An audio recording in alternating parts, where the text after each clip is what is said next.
एक scene imagine कीजिए। एक कलाकार स्टेज पर हजारों लोगों के सामने परफॉर्म कर रही है। तभी उसे लेबर पेन शुरू हो जाता है। ऐसे में ज्यादातर लोग सीधे हॉस्पिटल भागते हैं, लेकिन उसने कुछ ऐसा किया जिस पर यकीन करना मुश्किल है। वो चुपचाप स्टेज के पीछे गई, वहीं बच्चे को जन्म दिया, एक पत्थर से नाल काटी और कुछ ही वक्त में वापस तैयार होकर स्टेज पर लौटकर परफॉर्म करने लगी। और तब तक नहीं रुकी जब तक वहां पर खड़े लोगों ने उसे रोका नहीं। इनका नाम था विठाबाई भाऊ मांग नारायण गांवकर, जिनकी फिल्म जल्द ही थिएटर में रिलीज होने वाली है, जिसमें लीड रोल प्ले करेंगी श्रद्धा कपूर। लेकिन रिलीज से पहले ही फिल्म को लेकर विवाद हो गया है। आज की वीडियो में जानेंगे कि कौन थी विठाबाई भाऊ और क्यों इसके टाइटल पर एनसीपी के साथ विठाबाई के परिवार वालों ने आपत्ति जताई है। मैं हूं अनु और आप देख रहे हैं युवा पर मास्टर शॉट।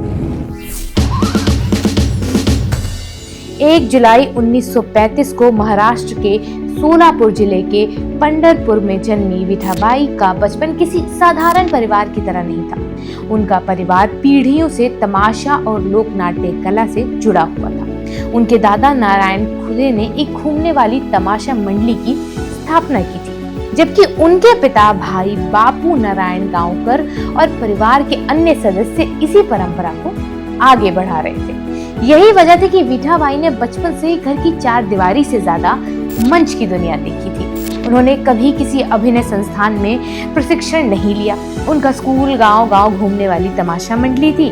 उनके शिक्षक दर्शक थे और उनका पाठ्यक्रम था कला के माध्यम से लोगों के दिल जीतना। बचपन से उन्होंने लावनी, गावलन और महाराष्ट्र की लोक परंपराओं को आत्मसात करना शुरू कर दिया था। विठाबाई की जिंदगी में पहला मोड़ तब आया जब मराठी रंगमंच के प्रसिद्ध नाटककार मामा वरेरकर ने उन्हें मंच पर प्रदर्शन करते हुए देखा। उनकी प्रतिभा, आत्मविश्वास और मंच पर पकड़ देखकर मामा वरेरकर इतने ज्यादा अफेक्टेड हुए कि उन्होंने विठाबाई को अपनी मंडली के साथ साथ काम करने का अवसर दिया, यानी मौका दिया। यहीं से विठाबाई ने अभिनय और प्रस्तुति की बारीकियों को और गहराई से समझना शुरू किया। धीरे धीरे वो सिर्फ एक लोक कलाकार नहीं रहे, बल्कि महाराष्ट्र के सांस्कृतिक जीवन का सबसे बड़ा चेहरा बन गई। उनकी लोकप्रियता गांव से निकलकर शहरों तक पहुंच गई और लोग उन्हें तमाशा की महारानी कहकर पुकारने लगे। जैसे जैसे उनकी लोकप्रियता बढ़ती गई, वैसे वैसे उन्हें लोकनाट्य की दुनिया से बाहर भी मौके मिलने लगे। बताया जाता है कि उन्हें कई फिल्मों के ऑफर भी मिले और यहाँ तक कि महान एक्टर और फिल्म मेकर राज कपूर ने भी उन्हें फिल्मों में काम करने का ऑफर दिया था।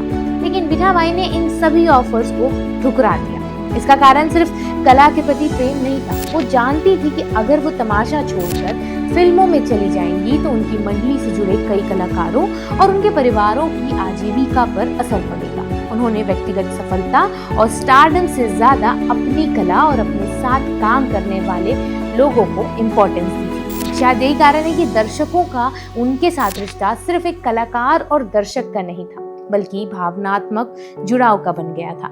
लेकिन मंच पर दिखाई देने वाली चमक के पीछे उनकी निजी जिंदगी काफी मुश्किल थी। उनके जीवन पर आधारित नाटकों और उपलब्ध विवरण के अनुसार उनकी शादीशुदा जिंदगी भी संघर्षों से भरी रही। आर्थिक समस्याएं, व्यक्तिगत परेशानियां और शोषण जैसी परिस्थितियां उनकी जिंदगी का हिस्सा बनी रही। लेकिन इन सब के बावजूद जब भी वो मंच पर उतरती थी, दर्शकों को सिर्फ उनकी मुस्कान और उनकी कला दिखाई देती। शायद यही एक महान कलाकार की सबसे बड़ी विशेषता होती है कि वो अपने दर्द को भी कला में बदल देता है। मौका आने पर विठाबाई की प्रतिभा को आखिरकार राष्ट्रीय स्तर पर भी पहचान मिली। उन्हें 1957 और 1990 में राष्ट्रपति सम्मान से सम्मानित किया गया। उन्होंने महाराष्ट्र ही नहीं बल्कि देश के कई हिस्सों में प्रदर्शन किया और लावनी के साथ तमाशा कला को नई पहचान भी दिलाई। कहा जाता है कि 1962 के भारत चीन युद्ध के दौरान उन्होंने नॉर्थ ईस्टर्न फ्रंटियर रीजन में भारतीय सैनिकों के लिए एक स्पेशल कार्यक्रम भी प्रस्तुत किए थे। वहाँ सिर्फ एक कलाकार नहीं थी, बल्कि तमाशा कलाकारों के अधिकारों और उनके बेहतर भविष्य के लिए भी लगातार आवाज उठा रही थी। लेकिन उनकी जिंदगी का सबसे दुखद अध्याय यानी चैप्टर उनके आखिरी सालों में सामने आया। जिस महिला ने दशकों तक लाखों लोगों का मनोरंजन किया, वही अपने जीवन के आखिरी दौर में आर्थिक तंगी से जूझ रही थी। एक लकवे के दौरे के बाद 15 जनवरी 2002 को उनका निधन हो गया। उस समय सामने आई रिपोर्ट्स के अनुसार उनके परिवार को अस्पताल का बिल चुकाने और उनके अंतिम संस्कार की व्यवस्था करने तक में कठिनाइयों का सामना करना पड़ा था। अंततः उनके फैंस, सांस्कृतिक संगठनों और शुभचिंतकों ने आगे आकर मदद की थी। आज उनके जाने के 2 दशक से भी अधिक समय के बाद विठाबाई नारायण गांवकर सिर्फ एक नाम नहीं है, वो भारतीय लोक संस्कृति की उस विरासत का प्रतीक है जिसने मंच को मंदिर की तरह माना, कला को अपना धर्म बनाया और संघर्ष को अपनी नियति। 2006 में महाराष्ट्र सरकार ने उनके सम्मान में Vithabai Narayan Gaonkar life time achievement award की शुरुआत भी की। लेकिन शायद उनका सबसे बड़ा सम्मान आज भी लोगों की यादों में जिंदा रहना ही है, क्योंकि कुछ कलाकार सिर्फ प्रदर्शन नहीं करते, वो हिस्ट्री बन जाते हैं और विठाबाई नारायण गांवकर उन्हीं कलाकारों में से एक थी। अब जब उनके जीवन पर आधारित एक फिल्म आ रही है तो इसको लेकर विवाद भी है और सस्पेंस भी है। विवाद इस फिल्म के टाइटल को लेकर है, जो कि है एठा।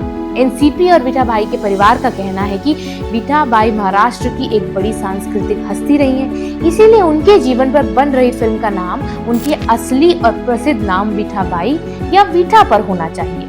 परिवार का कहना है कि वे फिल्म के विरोध में नहीं है, बल्कि चाहते हैं कि विठाबाई की पहचान और सम्मान को सही तरीके से प्रस्तुत किया जाए स्क्रीन पर। उनका मानना है कि एठा नाम से दर्शकों के बीच भ्रम पैदा हो सकता है और विठाबाई नारायण गांवकर की असली पहचान पीछे छूट सकती है। फिल्म का डायरेक्शन कर रहे हैं छावा जैसी ब्लॉकबस्टर बनाने वाले लक्ष्मण उतेकर। आपकी इस मुद्दे पर क्या राय है और कहानी कैसी लगी है, कमेंट सेक्शन में जरूर बताइएगा और देखते रहिए युवा पर मास्टर शॉट।